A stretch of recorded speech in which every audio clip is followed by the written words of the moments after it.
Welcome to the Author to Authority podcast. And today I've got a question for you. Do you really believe that you can supercharge your revenue?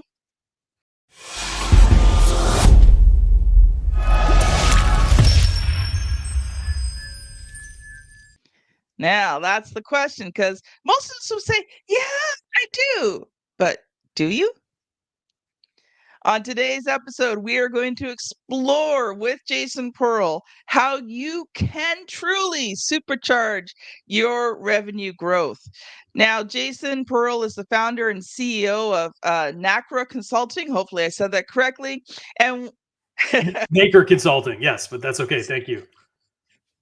and one of the nation's top growth leaders specializing in scaling small to medium-sized businesses from startup to acquisition. He uses a heart-centered approach to life, leadership, and business.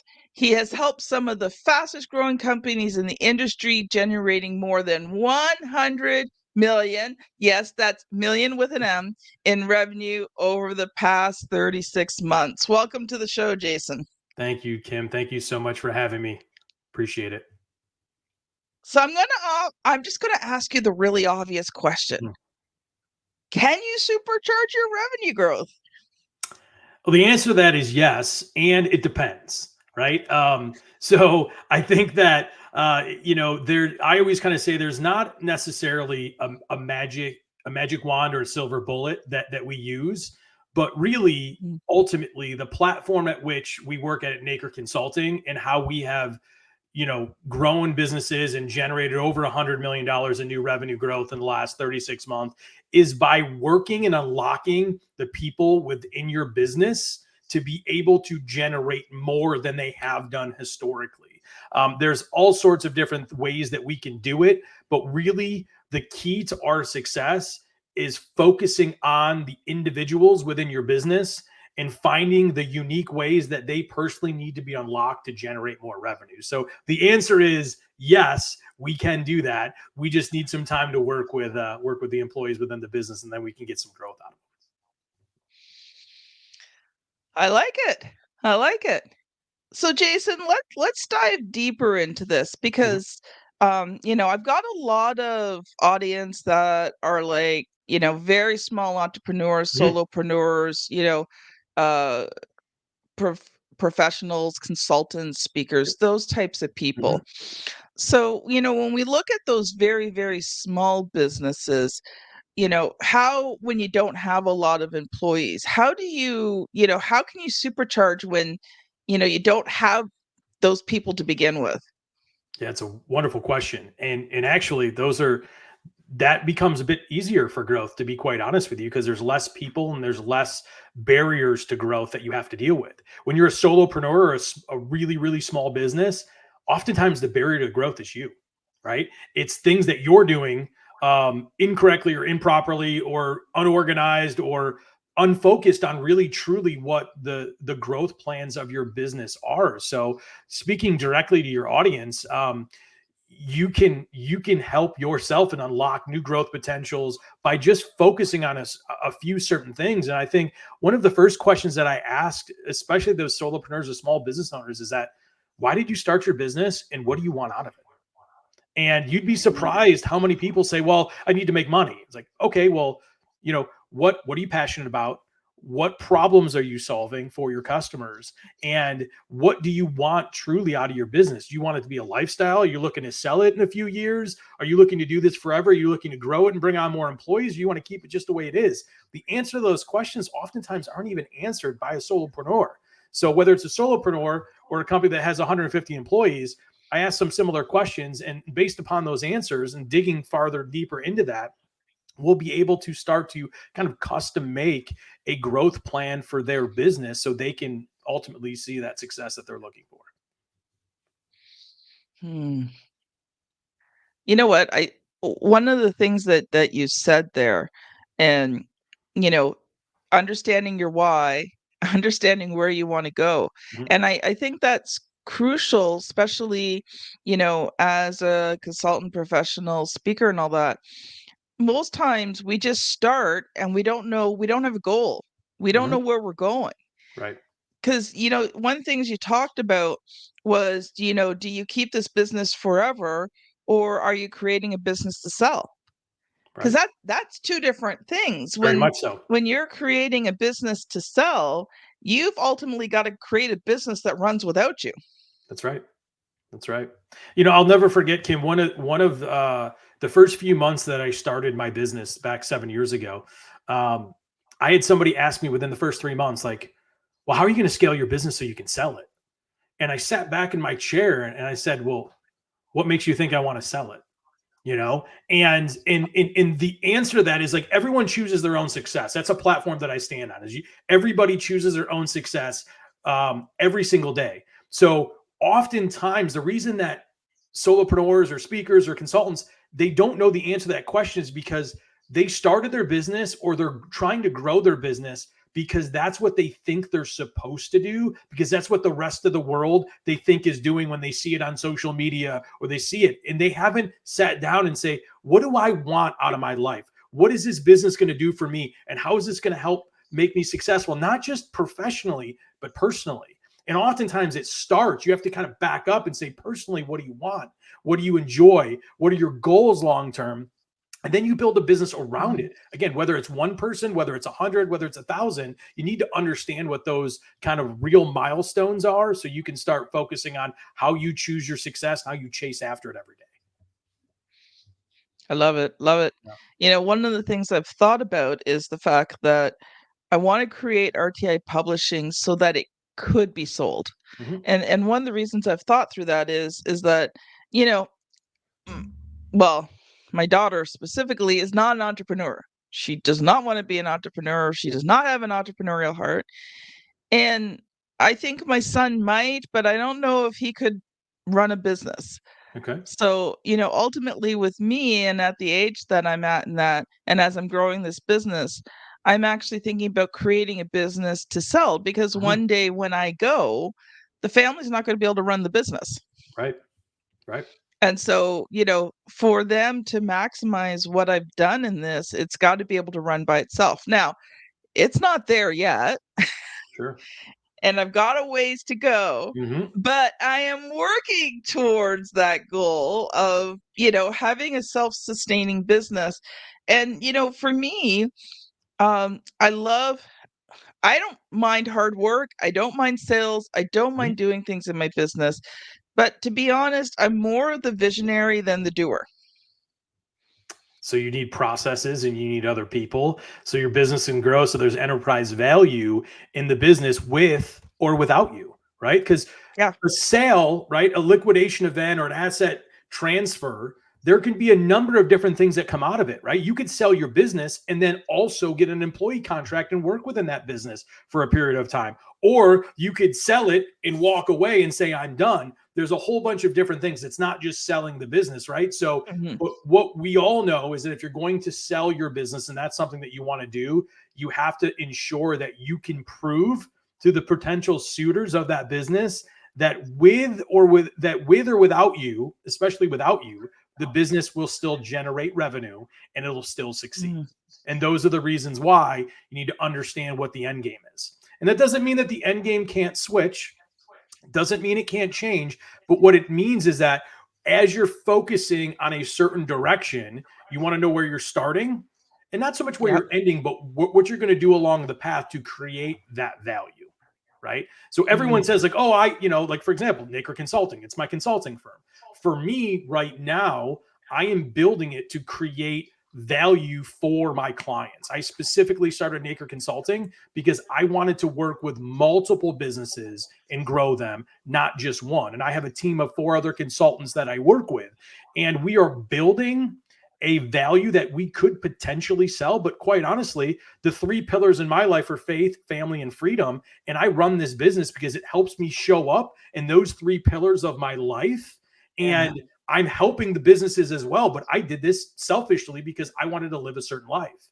Right. And if I create the right value for my clients, they'll continue to pay me money. And if I do the right things, I'll create enterprise value. But selling today is not necessarily something I'm focused on for the next 5 to 10 years. So I'm going to continue to create that value for myself, for the consultants that work within the business, and Mhm. especially my clients, our clients. Well, to be honest, I love what you're saying there, Jason, and I don't have any plans of going anywhere anytime soon. Right. So, when I think of selling the business later on, like, we're talking 15, 20 Sure. years down the road, right? But if I don't start that process now, It's going to be it, tough. first of all, you hit a point where it's very hard to do because Mhm. there's just too many moving pieces. Right. But, secondly, I may hit a stage where I can't. Yep. So for me, that's why I'm planning that now. Not that I want to sell RTI publishing. I don't. It's my love. Sure. It's my joy. It's my passion. But I'm in my 50s, so you start hitting a certain age where you're kind of like, okay, so I'm doing this. I'm loving it. But Hmm. 10, 15 Yeah. Sure. years down the road might be a different story. Yeah, and and I think it's different for everyone, which is why I say choose your own success. But um, we all have stories and situations that Mm, um, give us, a kind of sense of our own mortality, right? And one of the things that I don't want people to say first and foremost is that Jason was a great revenue consultant. He helped grow a lot of businesses, right? Professionally, I want to show up and do the best that I possibly can, but I don't mm. want people at my funeral saying that he was an amazing consultant. And then I've got my wife and my two daughters and my extended family and my siblings saying, we never saw him because all he did was work. Right. So for me, Yep. success is faith, family, freedom coupled with succeeding professionally so I can unlock both of those sides for my Mhm. clients and for myself and for the consultants that work within Nacre Consulting. So it's an interesting situation, but it's why you have to have a really good self-reflection and have tough conversations with yourself. And that's where it starts. That's where growth starts.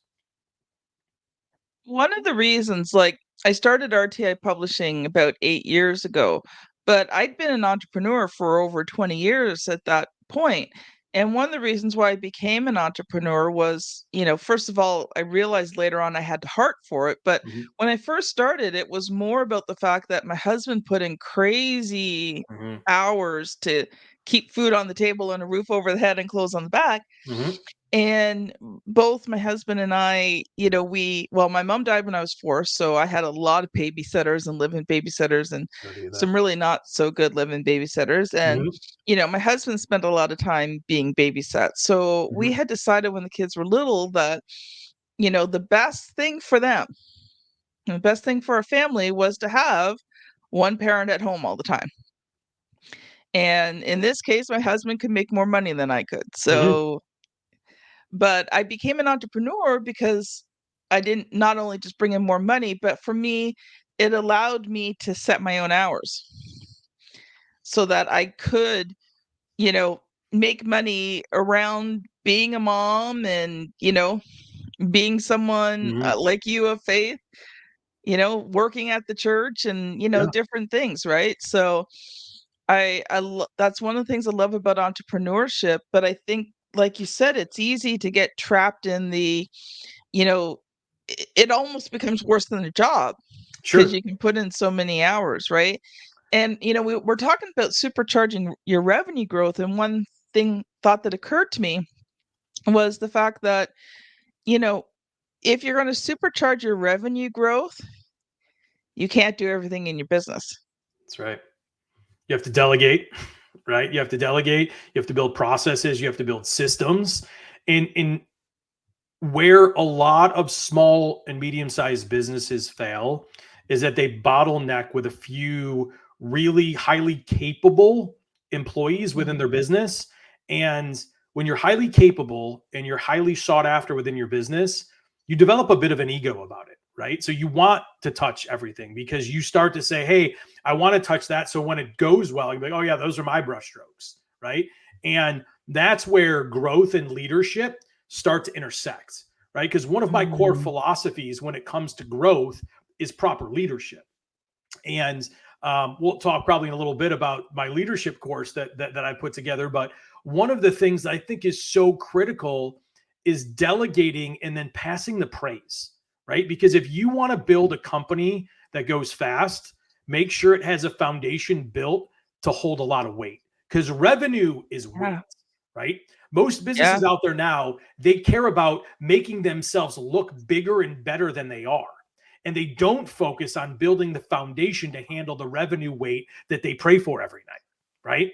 Because they're saying, oh, let me spend more time on Canva making my LinkedIn post look better, or YouTube, and I'll go rent an office space and make it look real sexy. But the fact of the matter is, if you don't have it built from the ground floor up to handle the weight of revenue, you will fail and you will tumble, and it will be very difficult to rebuild that.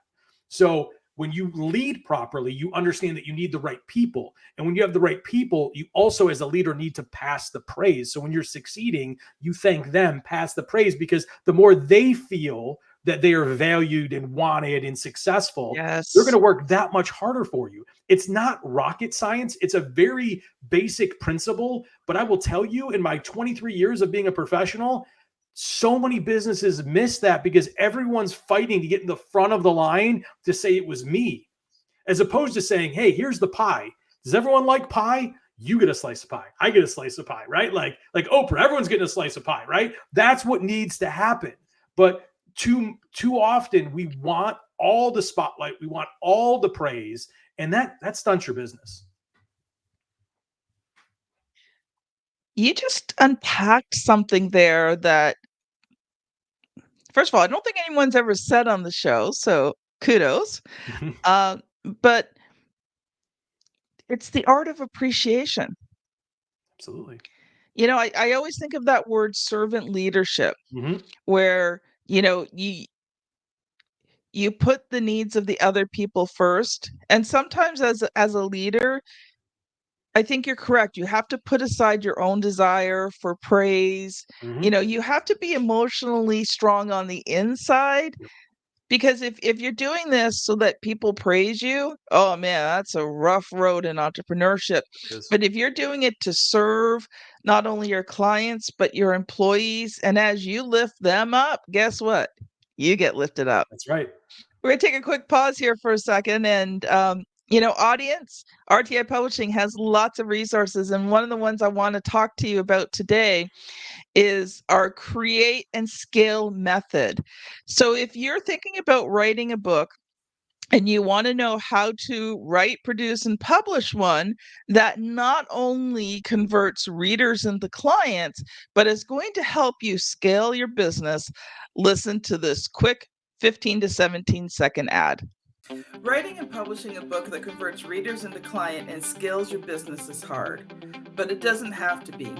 Get my free checklist at bit.ly/create and scale that will show you what you need to do to have your book become a well-converting lead generating tool.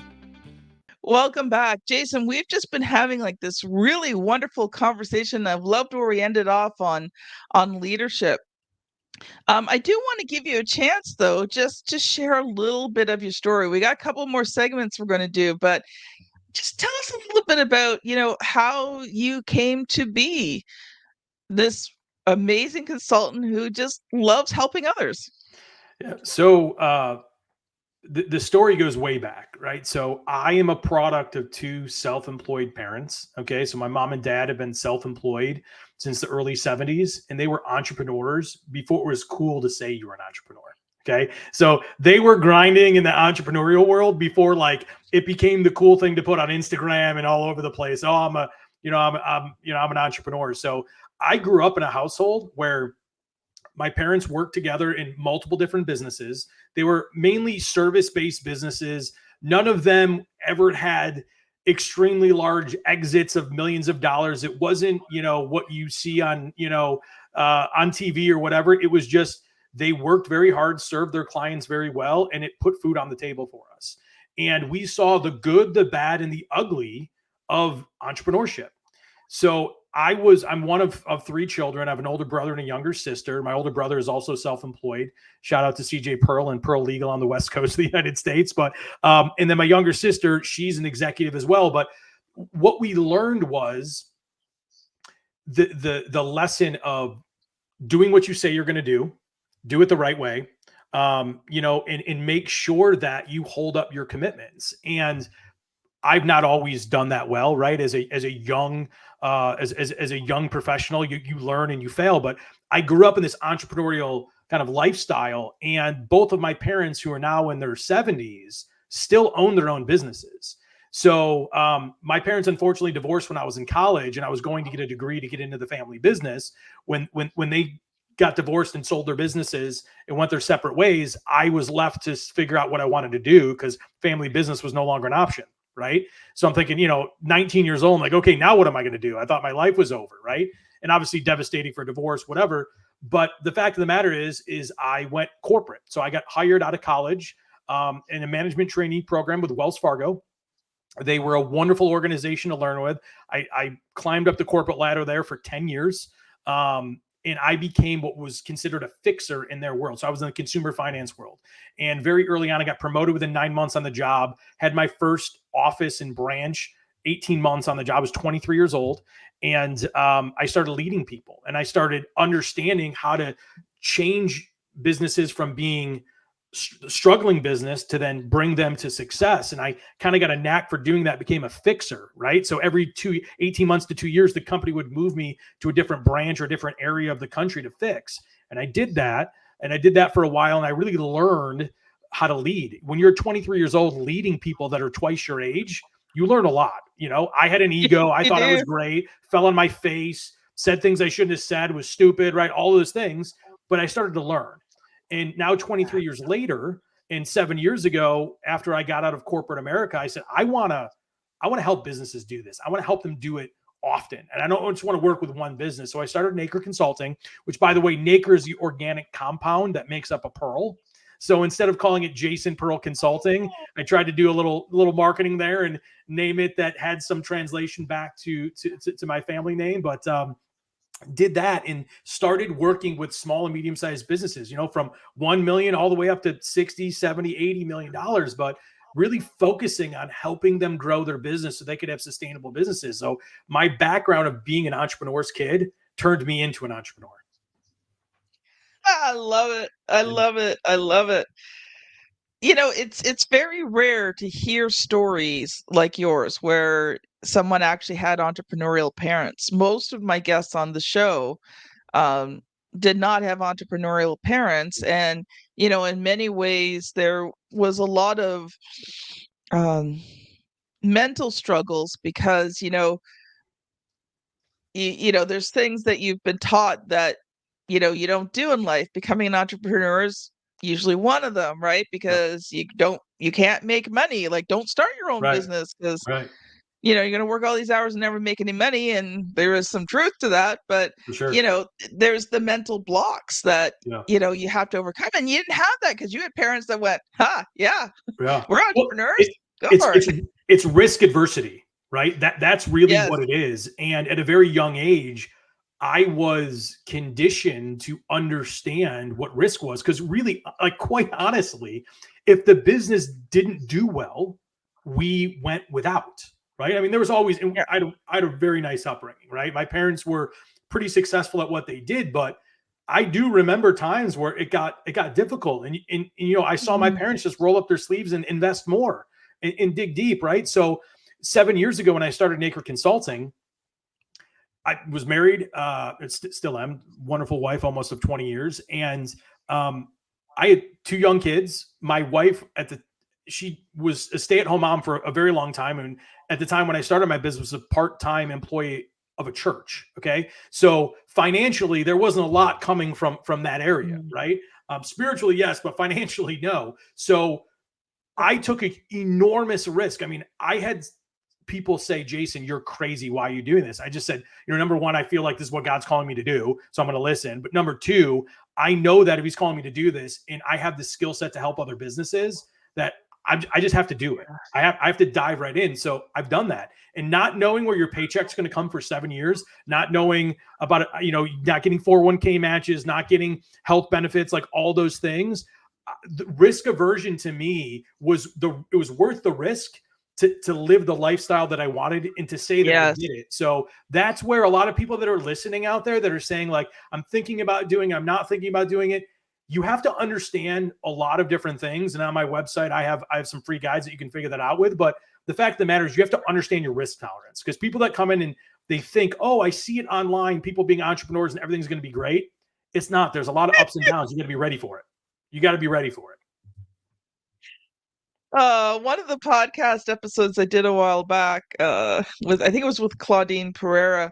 We were talking about entrepreneurship, and she still remembers this to this day. I talked about entrepreneurship like a bowl of spaghetti, because most times you're going in, out, around, through, over, under. You have no clue. You have no clue which direction you're going to, and you may have started at one end, but you have no clue where the other end is in that bowl.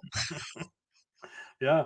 And That's it. and that's part of the life of an entrepreneur, right? Sometimes you don't know what's coming, you don't know where you're going some days, Right. and it's trusting that, at the end of the process, you're going to get to where you need to be. Right. Jason, we're going to switch gears here, Sure. uh, because I got a question that I want to ask you. You're not an author, but I've been coming up with a question I've been asking the non-authors now. Okay. So, if you were to write a book for your business, Mhm. what would you write about? Well, I have a methodology within my business, and it's really a methodology that I use holistically within my whole life. And it's called Head, Heart, and House. Okay. So, the way to unlock growth within yourself and within others, you have to, first of all, individually understand what's in your head, what's happening in your heart, what's going on in your household. Because all three of those factors play into how you show up every single day. And if you understand those things about yourself, then you can start working with others and learning how to lead them properly with what's happening in their head, what's in there, what's going on in their heart, what's happening in their household. And when you do that and you put that all together, you unlock growth internally first, and then you help others externally grow. And that's the book that I will write at some point in time, when when I have the time to do it, or whatever. But the fact of the matter is, it is 100% going to be that, because if there's anything you get out of this podcast today, it's that is like, you have to understand yourself in all the facets of your life that inform who you are and who you show up to be every day, to then be able to show up properly for others, and then to unlock those things for them. Because everyone says leadership or understand you why, they paint with a very broad brush. We as human beings, we're all uniquely created and made, right? Yes. Therefore, you need to understand who you're dealing with as an individual. That individual is part of a team, but you need to understand that individual so you can lead them properly and motivate them in the ways that work for them, not just the broad brush. And people say, well, Jason, I've got 40 people on my team. Well, I'd say it's time to roll up your sleeves and get to work then, to figure that out, because you will thank me later when you unlock that growth out of them. The funny thing is it's actually not as hard as you think it would be, because it's not always about the big things. Sometimes it's just about the very small things. And when you understand how that person works, like everyone, and I know it's going to sound really weird, but everyone gives and receives love. There's 5 very specific ways that people give and receive Mhm. love. Now, as an employer, I'm not talking about, being in Romantic love. love with, Romantic love. Yes. You're yeah, talking about loving the human. but, Yep. when you want to reach people in a um, deep way that changes their life, if you understand how they give, receive love, how they need Mhm. appreciation, how they work, then it's just a matter of speaking to it, because if you look at the 5 love languages, and if you've never heard, that's a book by Read the book. Chapman. I can't remember the gentleman's first name. Anyway, it's a really fascinating book. But there's 5 love languages, and hopefully I remember all 5, because I usually remember 4. So there's physical touch, there's words of affirmation, there's gifts, there's quality time, and acts of service. Woohoo! I got them There you all. go. Nice work. So when you have employees, if you can figure out meaningful ways, like some people, you can say they did a great job and it means nothing to them. Correct. But if you bought them a $5, and if you're Canada, you'll know exactly what I'm talking about. If you bought them a $5 Timmy card, and Jason, you've been in Canada, you know what Timmy's means. Yeah. Uh, that might mean more to them than just the words, and vice versa. The words might mean everything, and the $5 Timmy card means nothing. Yeah. Well, Now, what obviously, physical touch in an employment situation would be interesting and or inappropriate definitely. or inappropriate. uh, Yeah. but I think you've hit on something there. Is that art of appreciation, and when you do that, I think you'd be amazed at how it does supercharge your revenue growth, because now people really do um, want to work for you. They feel appreciated. They feel fulfilled. Yep. So, And we're gonna if I could take it one step further, what I would say is, sure. so there's the head, heart, and house, and there's the, what you're talking about, the appreciation of the whole person. There's two other things that are really important with that. The house portion of that is where you will find the most erratic behavior because of the house. Okay. Because Hmm.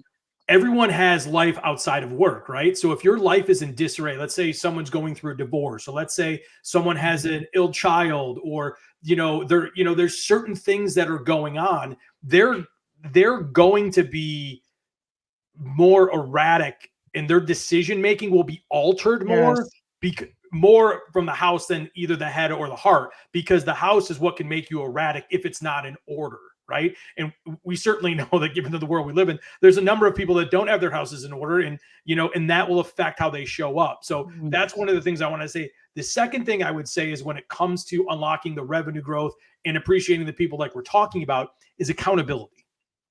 Okay. Yes. Accountability is critical. It's not that I have a ping pong table in my office and people like coming here and we have happy hours at 5 o'clock on Thursdays, and we have bagel Tuesdays or whatever it is. All of those things are nice to have.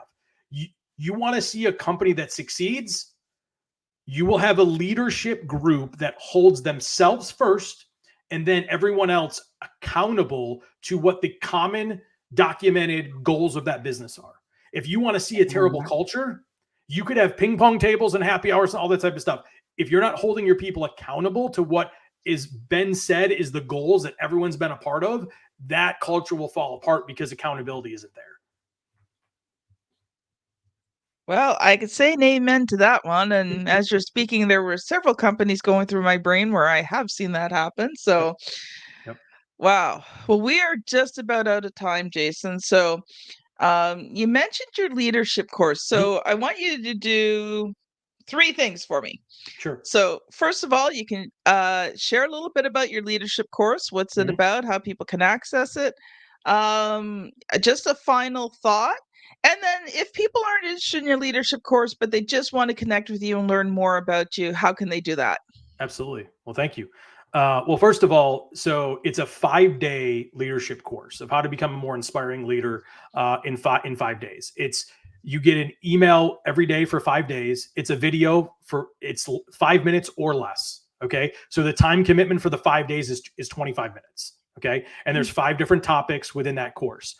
Each course or each topic comes with a subsequent template that is going to help you put into action what that day was focused on. Okay, the course is 100% free. There's no strings attached, there's nothing like that. It's a free course that you can download. You can find it at my website, nacreconsulting.com/leadership. Nacre is spelled NACRE consulting.com/leadership. So that's what you do. If you want to find me, I post on LinkedIn every single day, Monday through Friday. It's linkedin.com/Jason M as in Matthew Pearl. So you can find me there and engage with me. I have a lot of different opportunities to engage, have an audience that I love to engage with. We work with small and medium-sized businesses and try to help them grow. So if you happen to be one of those folks and you're like, hey, I'm interested to learn more about you, but I'm not really sure I want to hire you, go to our website. We have free guides. There's all sorts of things that we have for free content that you can understand. If you think, hey, I'm interested in this guy and this company, but I want to learn more. Check out the website, look at some of the free stuff, and then we can kind of talk about it, what it looks like to have a relationship. Thank you so much, Jason. This has been a wonderful interview today. Now, audience, if you've enjoyed today's episode, I'm going to recommend that you go back to episode 433 with Jason Barnard. Now, it's not on the same topic, but he talks about mistakes that will mess up with your Google success. And if you want to supercharge your revenue growth, having Google on your side is a good thing. And in that episode, he's going to talk about some of the common mistakes that people make with their Google. And most of them are relatively easy to fix. It just takes a little time and a little thought. So if you're watching this on YouTube,